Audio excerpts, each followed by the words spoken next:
Hello दोस्तों, नमस्कार। मैं यादराम मीणा फिर से एक नई क्लास के साथ आप सभी का आपके ही यूट्यूब चैनल राम स्नेही एजुकेशन सेंटर पर स्वागत करता हूं।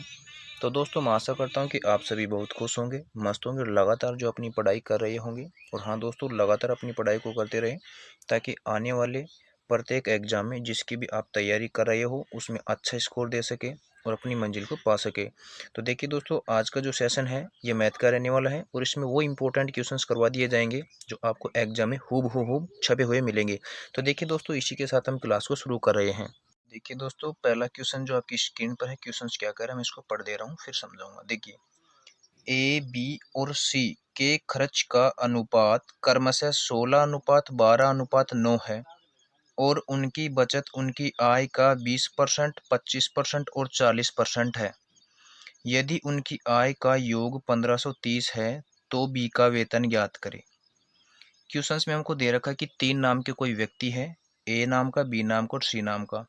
यानी कि उनके खर्च का अनुपात हमको ये दे रखा है 16:12:9 और उनकी बचत जो है, उनकी आय का जो है रेशो हमको 20%, 25% और 40% दे रखा है और उनकी जो कुल आय है उसका योग जो है 1530 है। तो ऐसा सब कुछ देने के बाद हमको पूछा अंत में तो बी का वेतन ज्ञात करें। तो देखिए कितने व्यक्ति हैं इसमें, तीन व्यक्ति हैं। कौन कौन है? ए है, एक तो ए है, एक बी है और एक सी है। तो देखेंगे कि इनके खर्च का अनुपात हमको क्या बता रखा है। तो खर्च का अनुपात लिख लें कि खर्च का अनुपात क्या बता रखा है। तो देखिए, ए का खर्च कितना दे रखा है 16 के अनुपात में, बी का खर्च 12 के अनुपात में दे रखा है, सी का खर्च 9 के अनुपात में दे रखा है। अब इनका खर्च जब हमने लिख लिया तो इनकी बचत का आय का जो रेशो है वो भी हमको दे रखा है।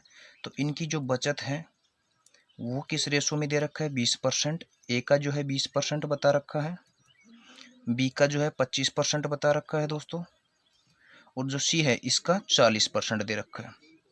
अब आप मेरे को ये बताइए दोस्तों कि इनकी जो ये बचत है ये परसेंट में हमको दे रखा है। देखिए दोस्तों, ये परसेंट में हमको दे रखा है। अगर हम इस परसेंट की बजाय इसको संख्या में समझ पाए तो बहुत आसान बन जाएगा क्वेश्चंस, और ऐसा करने पर बहुत जल्दी आंसर आ जाएगा और समझने में भी दिक्कत नहीं आएगी।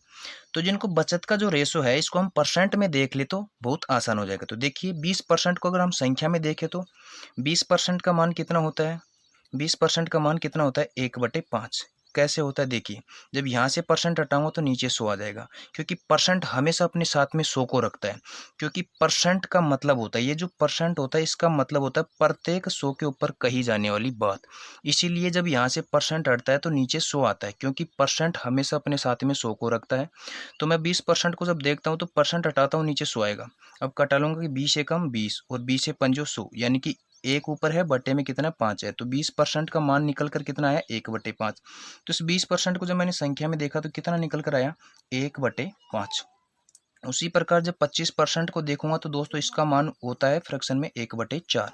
कैसे देखिए कि ये जो 25% है इस परसेंट को हटाऊंगा तो नीचे 100 आ जाएगा। अब कटा लूंगा 25 से कम 25 और 25 चौका 100, तो इसी वजह से 1/4 आए। तो 25% को मैंने लिखा 1/4। उसी प्रकार 40% को हम कैसे लिख सकते हैं 2/5 के रूप में। कैसे, आप कटा लो कि ये 40% है, परसेंट यहाँ से हटेगा तो नीचे 100 आ जाएगा। कटा लो 20 दूनी के 40 और 20 से पंजो 100, यानी कि ऊपर 2 है बटे में कितना 5, कट पिटा के बाद में। तो उसी प्रकार में लिख लिया कि 40% 2/5 होता है। तो क्वेश्चंस ने क्या कहा है कि उनकी बचत उनकी आय का 20%, 25% और 40% है। तो हमने इस बचत को किस में लिख लिया, संख्या में लिख लिया। तो हम देखेंगे कि अब उनकी कुल आय है क्या। तो देखिए हमेशा जो बटे वाली संख्या होती है, यानी कि अभी अनुपात में हो गया कि 1/5, बटे में जब संख्या होती है तो अनुपात में होती है। कैसे दोस्तों, जैसे कि ये 3 है और ये बटे में 6 है तो ये अनुपात में ही है। जैसे कि ये 3 है और ये 6 है, इसको ऐसे भी लिख सकता है, ये ऐसे भी लिख सकता है, क्योंकि जब अनुपात में होती है संख्या कटती है उतना हम कटा लेते हैं। कैसे, 3 एकम 3, 3 दूनी के 6। उसी प्रकार बटे वाली संख्या भी तो कट रही है, 3 एकम 3, 3 दूनी 6। इसका मतलब ये संख्या अनुपात में होती है। तो देखिए दोस्तों, जो अनुपात में जब ये संख्या बदल, यानी कि संख्या में परसेंटेज को जब हमने लिख लिया तो बटे वाली जो भी वैल्यू होती है वो उनका कुल वैल्यू होता है। यानी कि अब इनकी कुल आय है कितनी, यानी कि ए की कुल आय कितनी है 5। अब 5 में से एक बचत कर रहा है, क्योंकि ये बचत का ही तो रेशो है, क्योंकि हमने बचत में इनको संख्या में लिख लिया है, जो परसेंटेज में जो रेशो दे रखा था उसको हमने संख्या में लिख लिया। तो देखा कि टोटल आय तो है कितनी 5 ए की। अब 5 में से एक उसकी बचत हो रही है, तो मेरे को बताओ खर्च कितना कर रहा होगा। जब 5 में से एक बचत कर लिया तो खर्च कितना कर रहा होगा, 4 खर्च कर रहा होगा। बिल्कुल सही बात है कि देखिए ये 5 जो है इसमें से एक खर्च क्यों कर रहा है, क्योंकि 5 का 20% निकाल रहे हैं हम।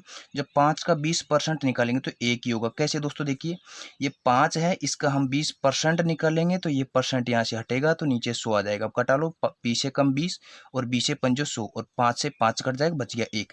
तो इसी प्रकार हम 20% ही जो है बचत कर रहे हैं, किसमें से, कुल आय में से। तो कुल आय क्या हो गई 5, यानी कि 1/5 में कुल आय कितनी 5। तो 5 में जब एक खर्च हुआ तो बचा कितना 4। लेकिन क्वेश्चन कह रहा है कि देखिए नहीं, 5 में से जब एक बचत हुई तो खर्च कितना हुआ दोस्तों 4। और क्वेश्चंस भी कह रहा है कि ये इनका बचत का रेशो, तो हमने जब इनकी बचत को संख्या में लिखा तो बटे में सबका मान निकल के आ गया फ्रैक्शन में। तो टोटल इसका आय कितना है, 1 का 5। अब 5 में से एक बचत करेगा तो कितना खर्च करेगा 4। लेकिन क्वेश्चंस कह रहा है कि 4 खर्च नहीं कर रहा, 16 खर्च कर रहा है। देखो 4 खर्च नहीं कर रहा, 16 खर्च कर रहा है। तो 4 से कितना गुना ज्यादा है, 4 से ये कितना गुना ज्यादा है, 4 गुना ज्यादा है। तो इसकी जो कुल आय है वो भी 4 गुना ज़्यादा हो जाएगी।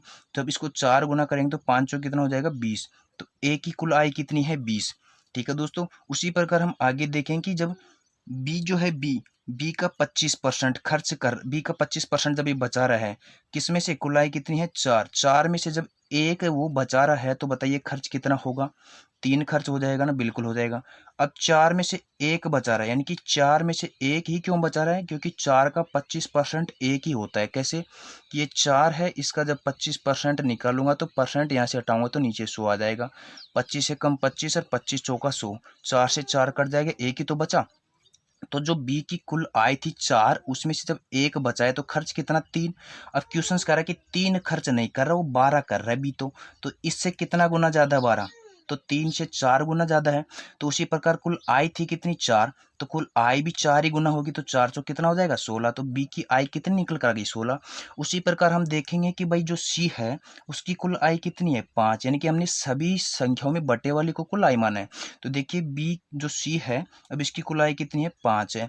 अब 5 में से जब ये 2 बचाएगा तो ये बताइए कि खर्च कितने करेगा। 5 में से जब 2 बचाएगा, ये 5 है, इसमें से जब 2 बचाएगा तो खर्च कितने करेगा, 3 ही करेगा। हम 2 क्यों बचा क्यों रहे हैं, क्योंकि बचत का ही तो रेशो निकाल रहे हैं। तो देखिए टोटल आय 5 थी, 5 में से 2 बचाए तो खर्च कितना 3।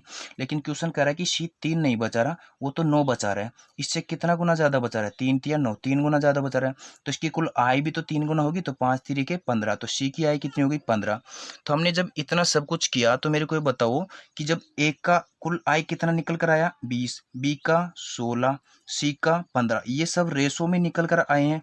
लेकिन अगर इन सब को कुल जोड़ दें, हम इन सब की आय को जोड़ दें, क्यों जोड़ दें, क्योंकि क्वेश्चंस भी करा कि उनकी आय का योग 1530 है।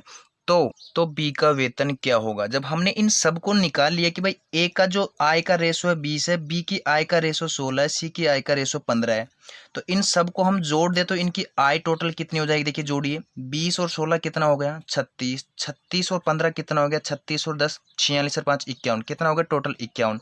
यानी कि रेशो में इनकी आय को जब हमने जोड़ा तो कितना हो गया 51। लेकिन क्वेश्चंस कह रहा है कि टोटल आय 51 नहीं है, कितनी है 1530 है।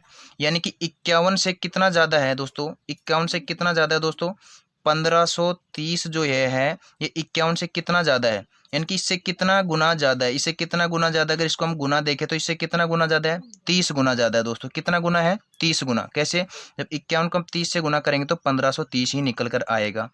जब हमने इनकी रेशो की आय को जोड़ा तीनों की को तो 51 निकल के आया। लेकिन क्वेश्चन कह रहा है कि 51 नहीं है, कितना है 1530 है। तो ये 1530 क्यों है, क्योंकि इससे कितना गुना ज्यादा 30 गुना। तो पहुंचा क्या, तो बताओ बी का वेतन ज्ञात करे। तो बी का रेशो है कितना 16। जब बी का रेशो 16 है तो बी का रेशो भी तो 16 जो है 30 गुना ज्यादा ही तो होगा, तभी तो उसकी आय निकलेगी। तो देखिए 16 गुना जब हम 30 करेंगे तो बी का आय कितना निकल जाएगा, 16 तिया 48, 48 और ये जीरो ऐसे कैसे लगा दें। तो बी की आय कितनी होगी 480। हम जो है सी के भी निकाल सकते हैं, क्योंकि सी भी 30 गुना ही ज़्यादा होगा। तो 15 इंटू 30 गुना, तो 15 तिया 45, तो 45 तो ऐसे कैसे, जीरो है जीरो। तो ये देखिए सी की आय निकल गई। सी की आय कितनी 1500, सी की आय कितनी 450, सी की आय कितनी निकली 450। बी की आय कितनी निकल कर आई हमारे पास 480। ए की भी निकाल सकते हैं, ए का रेशो कितना है 20 में है, 20 जो 30 गुना ज़्यादा कर देंगे तो कितना होगा, देखिए यहीं से कर लो, 30 ये है और 20 ये है। तो देखिए 30 इंटू जब आप 20 करोगे तो कितना होगा, 3 दूनी के 6 हो जाएगा और 2 जीरो ऐसे कैसे। तो ए का भी हमने आय निकाले कि 600 हो गया। अब देखिए टोटल सबको जोड़ो कि ए की आय कितनी है 600। देखिए यहाँ जोड़ी, ए बराबर कितना है 600, बी बराबर कितना निकाला हमने, बी बराबर 480 निकाला, सी बराबर कितना निकाला 450। इनको जोड़ो, जीरो, देखिए जीरो, 8 और 5 13, एक गई कैरी, 6 4 10 4 14 1 15, कितनी आ गई टोटल आई 1530। और वैसे भी देखिए उनकी आय का योग 1530 है। तो दोस्तों मैं आशा करता हूँ कि ये प्रश्न आपको जो है बिल्कुल बेहद आसान तरीके से समझ में आ गया होगा। तो इसी के साथ हम नेक्स्ट क्वेश्चन देखते हैं, बट इससे पहले हम देख लेते हैं कि बी का खर्च, बी की आय कितनी आई 480, किस ऑप्शन में देखने को मिल रहा है, बी ऑप्शन में। तो देखिए दोस्तों नेक्स्ट क्वेश्चन हम देखते हैं।